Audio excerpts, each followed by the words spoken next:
മൂന്നാമത്തെ വയസ്സിൽ കാഴ്ച നഷ്ടപ്പെട്ട എങ്കിലും അദ്ദേഹം കവിയായി തീർന്ന, ഒരുപക്ഷെ ക്രൈസ്തവനായതുകൊണ്ട് പൂന്താനത്തിൻ്റെ ഒക്കെ ആ തരത്തിലേക്കൊന്നും ഒരുപക്ഷെ പോകുവാൻ പറ്റി കാണുകയില്ല. പുലിത്തുരുത്തിൽ ചാക്കോ എന്ന മോർ ഗ്രിഗോറിയോസ് പാനയും സ്തോത്രകീർത്തനങ്ങളും ഒക്കെ എഴുതിയ അന്ധനായ കവിയുടെ ചില വരികൾ വളരെ ശ്രദ്ധേയമാണ്.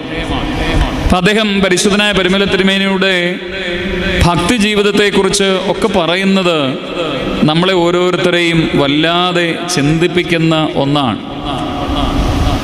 ഇങ്ങനെ ഒരു സൽഗുണപാലകൻ എങ്ങും ഈ യുഗത്തിലില്ലെന്നു വിശ്വാസം. ഇദ്ദേഹത്തിൻ്റെ നല്ല നടപ്പുകൾ ശ്രദ്ധയോടിന്നു പിന്തുടരുന്നോനെ. കണ്ണുകൾ മൂന്നാമത്തെ വയസ്സിൽ നഷ്ടപ്പെട്ട അന്ധഗായകൻ അദ്ദേഹം പറയണ, ഇങ്ങനെ ഒരു മനുഷ്യൻ, ഇങ്ങനെ